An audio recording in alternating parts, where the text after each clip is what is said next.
Soccer City TV. Hola, bienvenidos a Soccer City TV. Hoy tenemos un invitado realmente especial. Llegó hace 3 años aquí a Madrid, al Atlético de Madrid femenino. Nada, a los 6 meses ya consiguió levantar una Copa de la Reina y los 2 años siguientes, nada más y nada menos que consiguió levantar 2 Liga Iberdrola consecutivas. Ángel Villacampa, ¿qué tal? ¿Cómo estás? Muy buenas. Bien.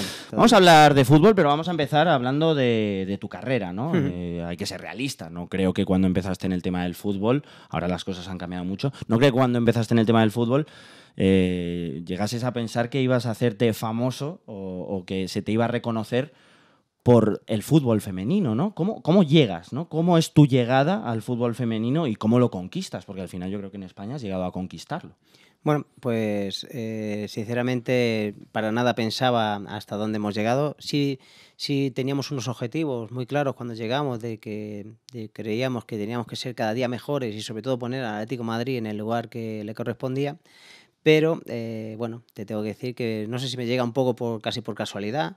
Yo me encontraba trabajando en la fundación del Atlético de Madrid, que es el apartado más, digamos, más humilde dentro del club, y a la vez estaba con un cadete de formación del Atlético de Madrid y bueno, me proponen ser segundo entrenador del primer equipo del Atlético de Madrid femenino. Asumimos ese reto y empezamos a trabajar y bueno, y como dice esa canción del Atlético de Madrid, surgió un amor y bueno, con el tiempo surge la posibilidad de dirigir al equipo como primer entrenador y bueno, y el resto es lo que hemos dicho antes ya.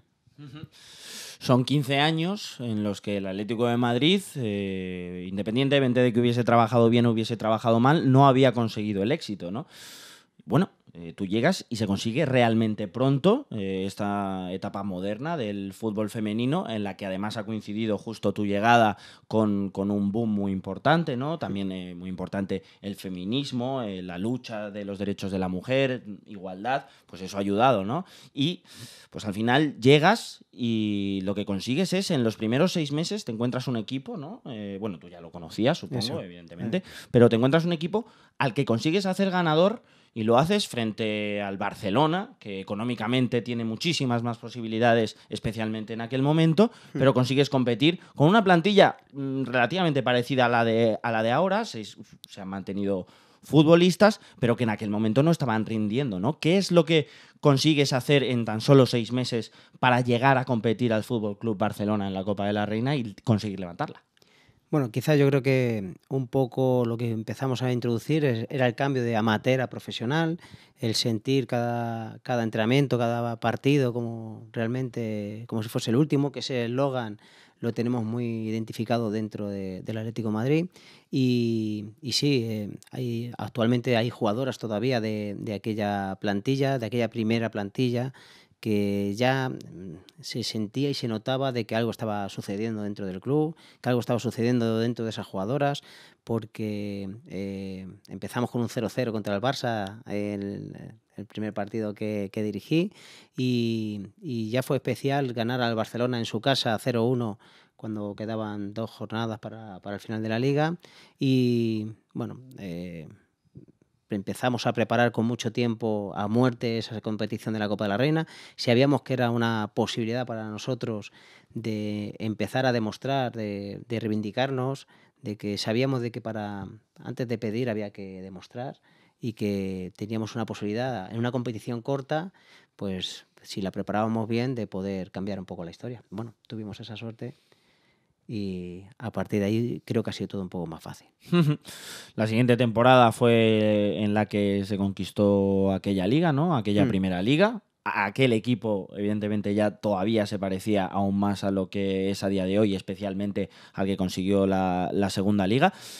Ahí, por ejemplo, presencié yo el primer partido en el Calderón, frente al Athletic Club de Bilbao, un partido que creo que empata Sony de penalti, ahí justo al final. Esa temporada, la de asentarse realmente en la élite, ¿cómo la valoras, ¿no? Porque ahí yo creo que es cuando el aficionado del Atlético de Madrid empieza a conocer que el Atleti femenino está ahí, está dando guerra y está compitiendo realmente bien. Claro, ese año fue especialmente idílico porque hicimos una pretemporada perfecta. A través de la liga estuvimos en Suecia, ya te digo, hicimos una pretemporada absolutamente perfecta, gestionamos muy bien todos los aspectos, no solamente lo deportivo, sino lo extradeportivo. Cambiamos los entrenamientos de la tarde a la mañana, creíamos que para ser profesional lo primero que teníamos que ser es parecerlo. Y empezamos a parecer ya profesionales, empezamos a tener hábitos de profesionales, los viajes los gestionábamos en función de los horarios a lo que íbamos a jugar. Creíamos que si jugamos a las 4 de la tarde, si entrenamos a las 12, pues a lo mejor había mucha diferencia en cuanto a la adaptación para esos partidos, o si entrenábamos a las 12 y si jugaba a las 8:30 de la noche, pues creíamos que había mucha diferencia de hábitos y empezamos a cambiar hasta los hábitos en cuanto a descansos, comidas, entrenamiento, horarios y claro, el broche de oro fue, como bien has dicho, ese partido en el Calderón contra Bilbao, el partido en el Calderón contra el Barça, que fue el primero con 18.000 personas, que encima ganamos al Barça 2-1 y nos vamos en Navidad como líderes. Bueno, por supuesto que a lo largo de una temporada hay momentos de dudas. Tuvimos un empate contra Bilbao, tuvimos un empate contra el Valencia, luego el Barça, que no te permite tener ningún fallo, le teníamos siempre ahí al acecho, pero al final conseguimos, yo lo digo, el Atlético de Madrid va a ganar más ligas, va a ganar más títulos. De hecho, el año pasado lo volvimos a hacer, pero como el primero, creo que ninguno. De hecho, fue cuando conseguisteis encadenar un prácticamente récord, jornadas consecutivas sin perder, que acabó aquella racha frente al Rayo Vallecano ya la temporada siguiente, un montón de partidos sin perder. 560 días, no recuerdo muy bien cuántas jornadas, pero 560 días, que en definitiva, pues hasta este último partido que jugó el Atlético de Madrid contra el Barça, pues no sé si estamos hablando de más de 1000 días, y en 1000 días se han perdido un partido nada más. Bueno, me parece una pasada, una barbaridad, pero eso, bueno, pues es fruto del trabajo, de la convicción de una idea y llevarlas a cabo. Yo creo que ahí las jugadoras tienen mucho protagonismo y realmente lo que reclamaban de protagonismo eligieron la mejor manera para demostrarlo, que es en el campo, y así lo han ido haciendo. Es interesante que el último partido del Atlético de Madrid en el Calderón, estoy hablando del masculino, fue un Atlético de Madrid, Athletic Club de Bilbao, y el último partido del Athletic femenino en el Calderón fue un Atlético de Madrid, Athletic Club de Bilbao. Es cerrar una etapa, un estadio realmente histórico que significa muchísimas cosas para el Atlético de Madrid. Aquel día, como hemos dicho, no se pudo llevar la victoria, ¿no? Claro. El equipo madrileño, pero ¿qué significa para Ángel Villacampa ese día en el que, oye, hubo buen ambiente, primer anfiteatro prácticamente lleno? Acabar, ¿no? Poner el broche al Calderón como entrenador del Atleti femenino y además en el mismo partido que el masculino. Bueno, es algo histórico y algo por lo que te puedes sentir orgulloso, yo creo que ya el resto de tu vida, porque es una cosa que no se borra y que siempre estará ahí. Nunca se nos puede olvidar cómo el Frente Atleti estaba animando, por supuesto el resto de afición, pero el Frente Atleti como emblema de este club también. Que estuviese con nosotros ese día fue muy especial con esos cánticos y bueno, ya sabemos que el Calderón era especial, era una olla de pasiones y es pues eso, pues inolvidable. De hecho, el partido que jugamos en el Wanda Metropolitano estuvo pues fenomenal porque es un marco incomparable igual, pero será que soy algo nostálgico o algo romántico, como el Calderón ninguno. Bueno, pues al final son estadios y evidentemente tienen ahí una carga emocional muy importante. Vamos a hablar de la mentalidad, ¿no? Porque al final, tú cómo eres capaz de afrontar un encuentro, una temporada, al final siempre es realmente importante, ¿no? ¿Qué importancia le otorgas a esta nueva época del Atlético de Madrid el hecho de que hayáis conseguido que el Barcelona respete de la manera en que respeta al equipo rojiblanco? Porque claro, es prácticamente una bestia negra el Atlético de Madrid, especialmente en Liga. Es una bestia negra del Barcelona, un equipo con muchísimas más posibilidades económicas, pero es que hasta esta última, no sé si habían sido 3 años sin haber conseguido la victoria el Barcelona sobre el Atlético de Madrid. Dominar mentalmente un duelo directo tiene realmente muchísima importancia, ¿no? Claro. Y lo bueno es que lo saben. Porque Claro. lo bueno es que lo saben, que eso era una de las cosas que nosotros siempre intentábamos transmitir a las jugadoras, que el hacer que los demás equipos te tuviesen ese respeto, que los demás equipos te tuviesen pues en esa consideración de que sabían de que para poder hacer daño al Atlético de Madrid hay que correr mucho, hay que hacer cosas muy bien, y que si encima es el Barcelona el que tiene esa situación de alerta de que se va a enfrentar al Atlético de Madrid, y que si no hace las cosas muy bien y corre mucho, que es muy probable que pierda. Para nosotros era fundamental esa situación. Bueno, en definitiva es un poco ese ADN intrínseco que lleva el Atlético de Madrid. Faltaba por transmitirlo al fútbol femenino, porque en las categorías inferiores sí que se podía ir identificando equipos que ya tenían ese ADN o esas señas de identidad, que vas a ver un partido de cadetes o de juveniles y ves que el Atlético de Madrid tiene muchas similitudes con esos valores que tanto enlazamos dentro del club, y faltaba en la sección de fútbol femenino. Al final creo que dimos un pasito más, creo que en cuanto a posesión, en cuanto a tenencia de balón, yo creo que encontramos un equilibrio mucho más de cara al espectador, pero sin perder de vista esa intensidad, esa agresividad, esa concentración, esa motivación que nos ha hecho equipararnos con el Barça y arrebatarle esas 2 ligas. Bueno, ya no sé si arrebatarle, pero por lo menos sí ganar esas 2 ligas ante un Barcelona que no te permite ni siquiera un error. De hecho, fíjate, creo que teníamos la posibilidad de haber ganado la Liga, que podía haber ganado la Liga el Atlético de Madrid femenino, porque se podía haber puesto a 7 puntos, y sin embargo, en cuanto te relajas un poco, en cuanto cometes un pequeño error, el Barça no perdona. Y bueno, y se rompió una racha, algún día se tenía que romper, por supuesto, Sí, pero el está claro. Barça sabe que ahora mismo, actualmente, el Atlético de Madrid, si no está por encima, se equipara mucho a ese equipo y es muy difícil arrebatarle las cosas. Lo suele decir Chantal, como ya sabéis, redactora de fútbol femenino habitual de Soccer City Media. Ella pues sabe muchísimo del Barça, probablemente sea una de las grandes eminencias con respecto al Barcelona femenino. Y hablaba de la diferencia de intensidad. También fue algo que me comentó Anabel Morán, que presenta Ellas Juegan junto con Ana Rodríguez, el podcast de Onda Cero. Y hablaba de que no estaban acostumbradas en el Barcelona a que les subieran el nivel físico en los partidos, ¿no? Ese nivel de intensidad, de repente las pilló por completo descolocadas. Eran unas futbolistas mucho más finas que todas las demás, y con ser mejores futbolistas ya les valía.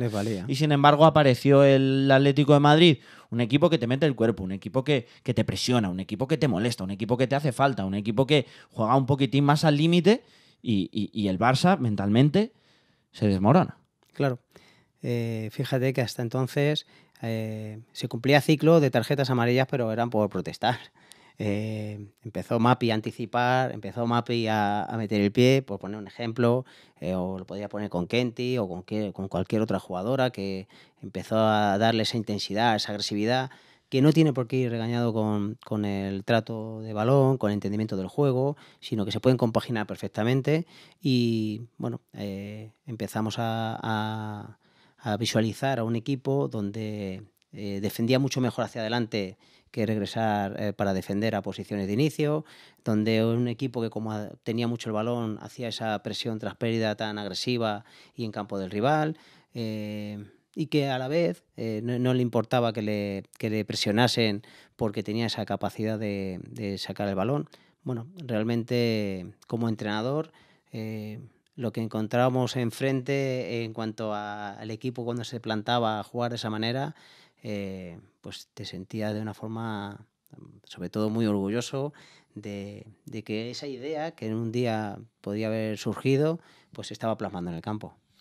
Es realmente curioso cuando piensas, especialmente, esto es opinión, especialmente en la plantilla de la temporada pasada y en el sistema que se utilizaba la temporada pasada. Existen muchísimas similitudes entre el Atlético de Madrid masculino y el Atlético de Madrid femenino.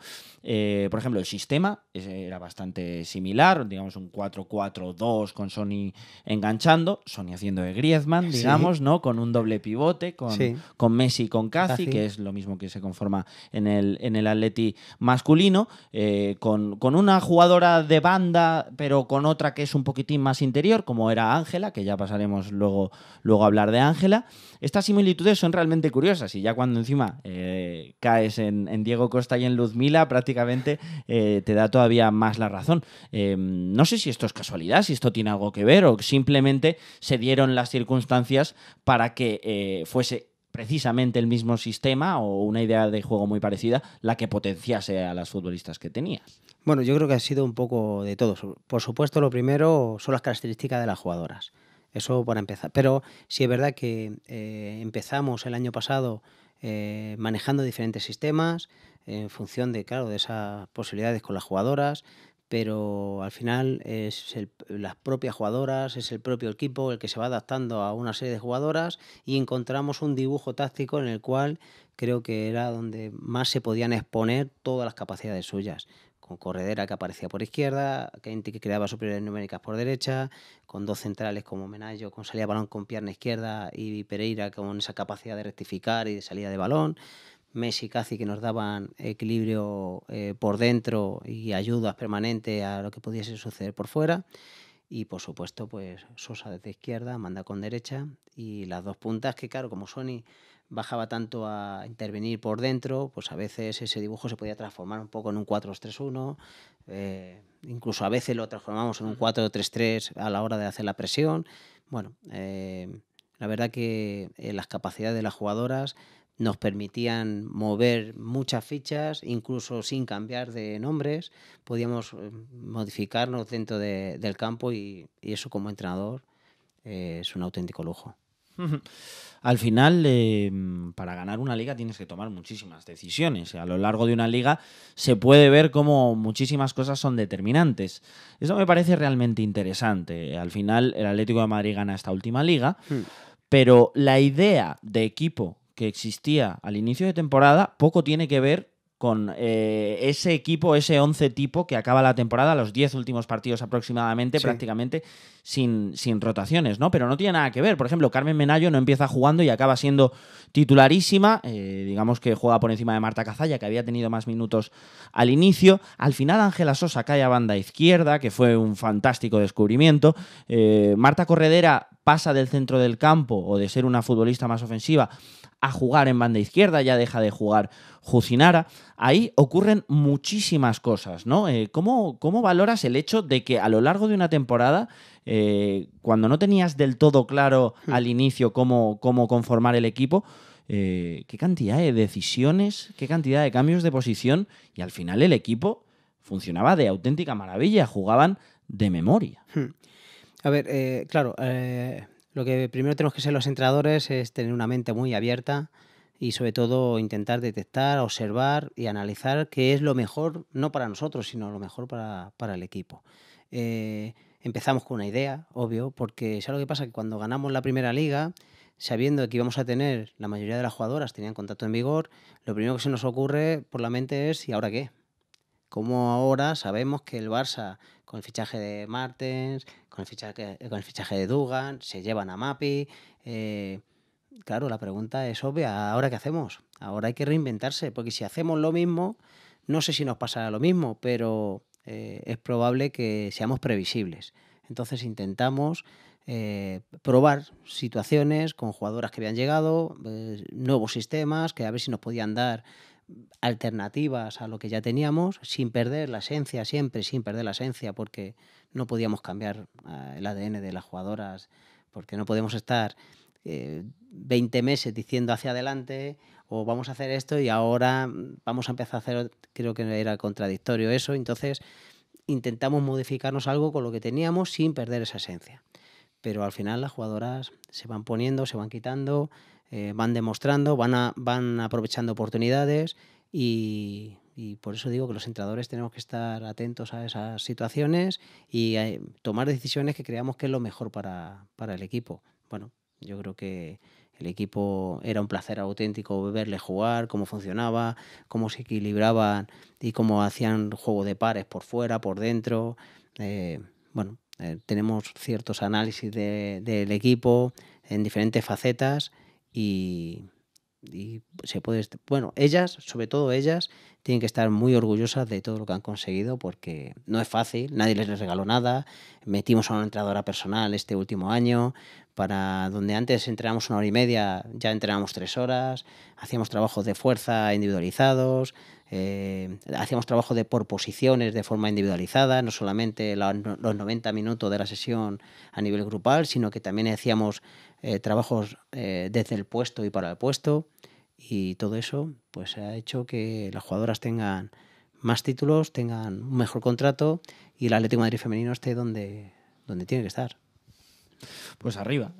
Claro. La verdad que está bastante arriba. Ya hemos hablado del partido aquel en el Wanda, con lo cual lo que más me interesa es la situación que sale de aquel partido. Aquel partido se pone bastante de cara, pero ya de bojo, la verdad que está espectacular y acaba por quitarle 2 puntos al Atlético de Madrid realmente importantes. El Barcelona también pincha frente al Sporting de Huelva, un Sporting de Huelva que venía fatal y que a partir de aquel partido consiguió remontar y al final salvarse. Parecía que no se iba a salvar, pero aquel partido contra el Barça le vino realmente bien. Y entonces, a partir de ese día, el equipo prácticamente no cambia, no hay rotaciones, el equipo está clarísimo, siempre Lola en portería, Kenty, Marta Corredera, en el centro de la defensa Andrea y Carmen Menayo, luego en el doble pivote Messi y Casi, Ángela Sosa, Amanda San Pedro, Sony y Ludmila. Digamos que ese es el 11 con el que se acaba. Introduces algún cambio en algún partido obligado, Sí. pero ese es el 11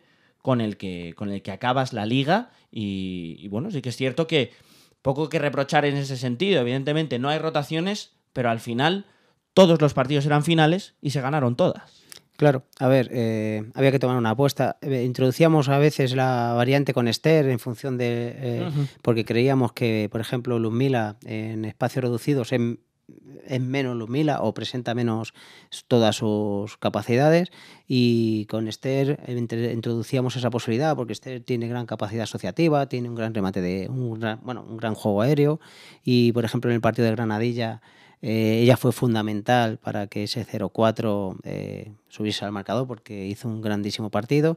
Pero sí, al final tuvimos que apostar porque sabíamos que después del partido del Wanda pues ya no habría más comodines. Nos habían dado una oportunidad de poder ser campeones y si la desaprovechamos ya sabíamos que el Barça no nos iba a dar ninguna otra más. Bueno, apostamos por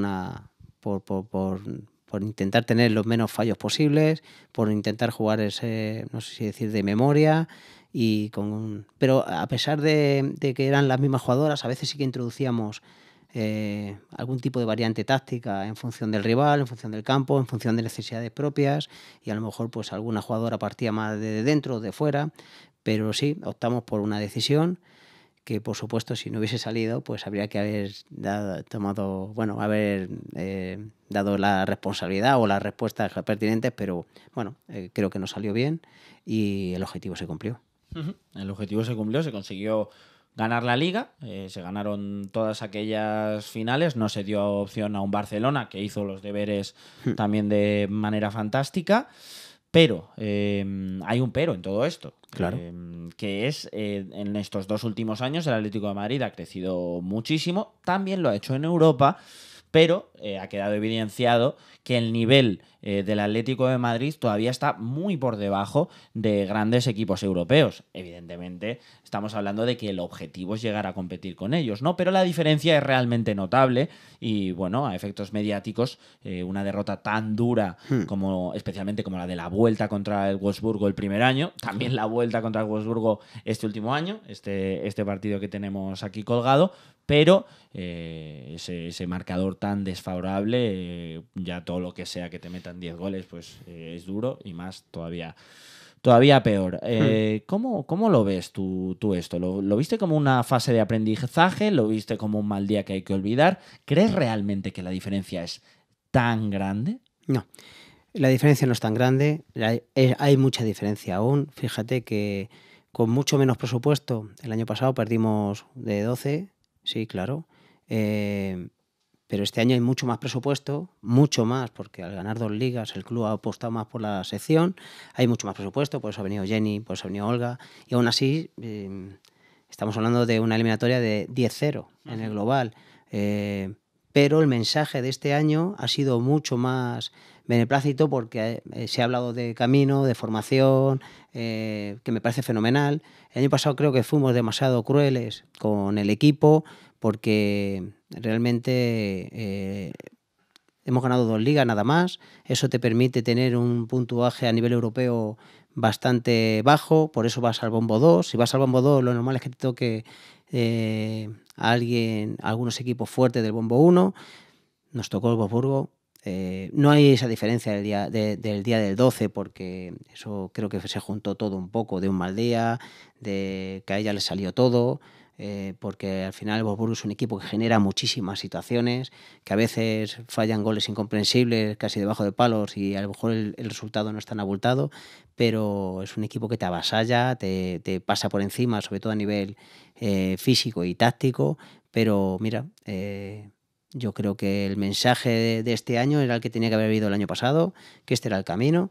Yo creo que el Atlético de Madrid, para que siga creciendo en Europa, no tiene que dejar de ir a Europa durante una serie de tiempo y seguramente que eso le va a hacer que vaya escalando de posiciones a nivel europeo. El Barça, para llegar a semifinales, tiene que jugar 7 competiciones seguidas.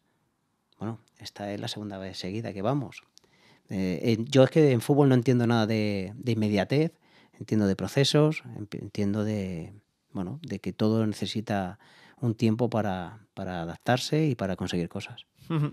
Al final es evidente, ¿no? El fútbol necesita de un proceso y la Champions es una competición realmente dura. No hay nada más que ver al Wolfsburgo, es una auténtica maravilla. Yo os animo a que podáis ver algún partido del Wolfsburgo, además son muy fáciles de ver. Algunas de las mejores futbolistas del mundo. Gunnarsdottir en el centro del campo es una auténtica maravilla. Neto me está encantando este año. Y luego, por supuesto, Pernille Harder, que para mí es la futbolista que se merecía todos los galardones de la pasada temporada y sin embargo no se ha llevado ninguno. Y Eva Pajor, que va para arriba, ¿no? Auténticas jugadorazas. Este año me ha dado la sensación, ya me dio el año pasado la sensación de que la diferencia no era tan grande. Lo que tú has dicho yo lo he dicho muchas veces, que yo creo que se juntó un poco todo. Un día muy malo el Atlético de Madrid, un día fantástico el Wolfsburgo, pero este año he visto cosas distintas, especialmente en el partido de ida. Yo no vi una diferencia futbolística tan grande. Claro. Lo que vi fue una diferencia mental enorme, especialmente en defensa. Vi muchísimas inseguridades. También es normal, al final. Elena Linari no está acostumbrada a ese tipo de situaciones, claro. Y yo creo que salió algo superada. Laia Aleixandri probablemente esté llamada a ser una de las mejores centrales de España, si no la mejor en los próximos años. Seguro. Pero también le costó mucho mentalmente aquel encuentro. Messi bajaba a recibir y tampoco se encontraba cómoda como habitualmente, una jugadora muy segura y que sin embargo no lo fue tanto, ¿no? A mí me dio la sensación de que el salto no estaba tanto en la calidad de las futbolistas, sino en la tranquilidad para competir. Yo creo que el Atlético de Madrid futbolísticamente no fue peor aquel día. Claro. A ver, por ejemplo, nosotros en el partido de ida, que quedamos 0-3 en casa, hicimos una primera parte brutal, con una parada que se hace a la portera a tiro de Sony, que incluso podíamos habernos ido al descanso, incluso hasta por delante. Pero claro, el partido de ida nosotros nos vaciamos para intentar salir vivos de esa eliminatoria, sabiendo y conociendo al rival que teníamos enfrente, para ver si podíamos tener posibilidades. Cuando, por ejemplo, en el segundo partido, en una eliminatoria para mí cerrada, para mí fue un trámite. Ya sé que hay que defender a los intereses del club, no se puede manchar un escudo, o que yo no sé qué significa eso de manchar un escudo, porque hace 2 años había otro escudo, y entonces no sé qué significa eso de manchar un escudo, pero Es que te lo digo porque eso se me achacó bastante y entonces aprovecho para decir que yo prefiero perder un partido de 12 que 12 partidos por uno. Yo creo que teníamos que pasar página, teníamos que regular a jugadoras que tenían molestias. Para mí lo prioritario era ganar la liga, y más con una eliminatoria ya perdida o cerrada, que eso no significa de que yo dé algo por perdido o que bajase los brazos, sino había que priorizar, y había que priorizar en una liga, porque esa era la que nos iba a hacer crecer dentro del club a nivel nacional, y que a base de ir a Europa pues creceríamos a nivel internacional. Vamos a hablar de nombres propios. Yo creo que hay algunos. Me encantaría hablar de prácticamente todas las futbolistas que has tenido en el Atlético de Madrid, pero nos tenemos que parar en algunos casos concretos. Antes, fuera de cámara, habíamos hablado de la progresión de Mapi León gracias a que la cambiaste de posición. Bueno, pues al final... Bueno, gracias a ella. Bueno, gracias a ella, evidentemente, que ¿no? puso todo de su parte, pero sí es verdad que es una jugadora que estaba jugando de lateral izquierdo, que no llegaba a identificarse dentro del juego, ni siquiera a mostrar todas sus posibilidades, y bueno, decidimos probarla de central porque tenía todas las características de central top, pero no lo sabía, y empezamos a trabajar con ella de forma individual, de forma grupal, desde el puesto para el puesto, y hace un temporadón que le hace que el Barça apueste todo por ella. De hecho, es la primera cláusula que se paga en España por una jugadora. Así que tremendamente orgulloso de que haber sido partícipe dentro de su carrera deportiva. También con respecto a cambios de posición, Ángela Sosa. Yo creo que Ángela Sosa es una de las futbolistas del momento en España. Total. Al final ha conseguido la ansiada llamada de Jorge Vilda y tiene pinta de que acabará yendo al Mundial. Yo tenía mis dudas porque yo creo que ya estaba dando rendimiento de selección, pero ha tardado en ir. Ángela Sosa pues jugaba más en el centro y al final cae a banda izquierda, y eso supone un sinfín de facilidades para el resto del equipo. Una futbolista que tiene calidad, una futbolista que tiene buen golpeo, una futbolista que tiene último pase, una futbolista que tiene trabajo, capacidad asociativa. Pero aún así, el salto competitivo que la convierte en la mejor futbolista de la liga, compitiendo contra futbolistas del Fútbol Club Barcelona que seguro que viven en mejores condiciones económicas, que pueden entrenar mejor, y sin embargo, Ángela Sosa, a lo callao, como se dice, Sí, consigue convertirse en la mejor futbolista de la liga, y yo creo que con un merecimiento absoluto. total. Además, que ella sabe que nadie le ha regalado nada. Ella, en la primera media temporada que estoy, ya jugaba en banda izquierda dentro de un 4-4-2. De hecho, el primer gol de la Copa de la Reina lo mete ella desde la izquierda a palo largo al Barça en la final.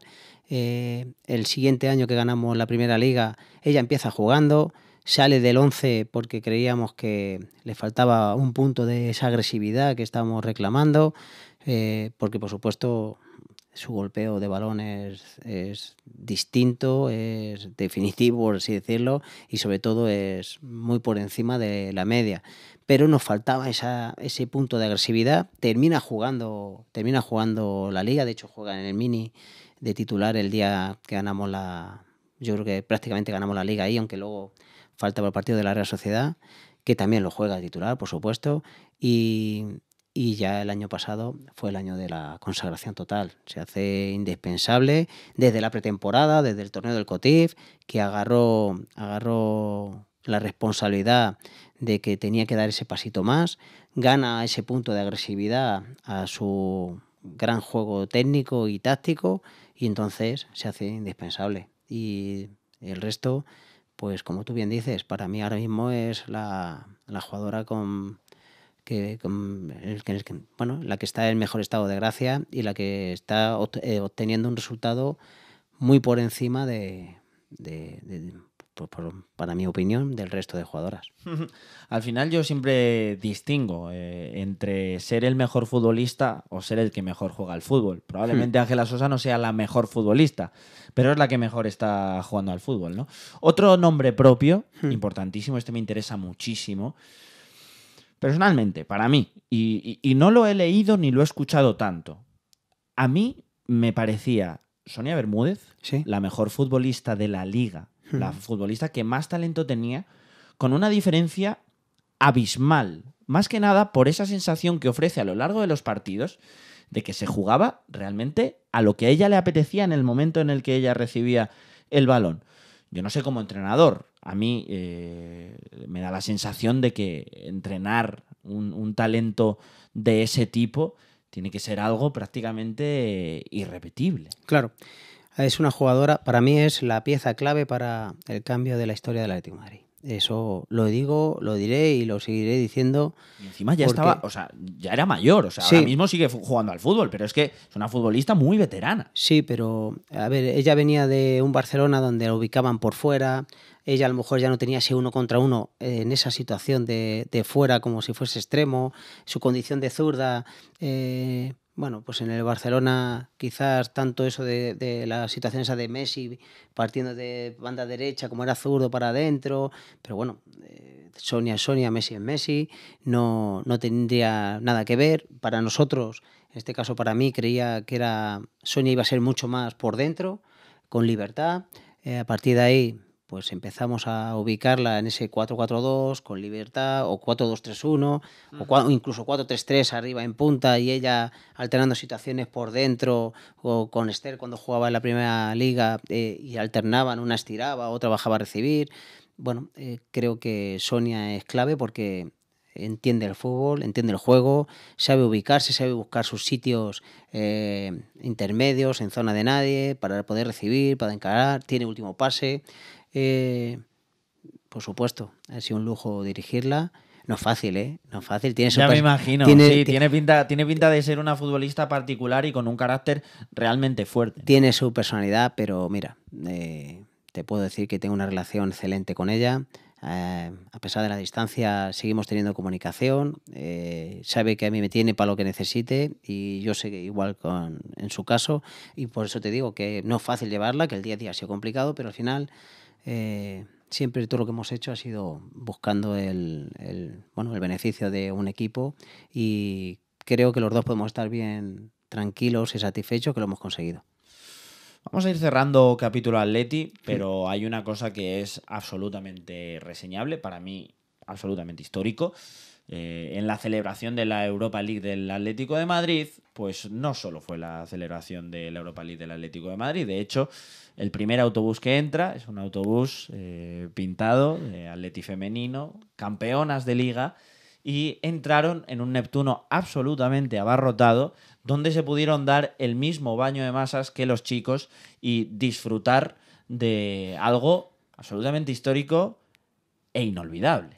Totalmente. Histórico e inolvidable, porque claro, al final, pues eso, lo que hablábamos antes de tomar decisiones, pues no es fácil, hay que asumir responsabilidades, para eso hemos elegido este trabajo como entrenador, pero luego mira, tienes esta recompensa como ir a Neptuno a celebrar con el primer equipo, esa foto con el Cholo Simeone en Neptuno, con los jugadores de la primera plantilla, con la afición, pues son situaciones inolvidables y que se consiguen pues mira, pues trabajando mucho, siendo más profesional que nunca, y al final hemos tenido ese premio, y ahora sí, ya no hay vuelta atrás. Ya sí que no podemos dar pasos para atrás y hay que ir para adelante, y esperemos que el Atlético de Madrid siga yendo a Neptuno por muchos años.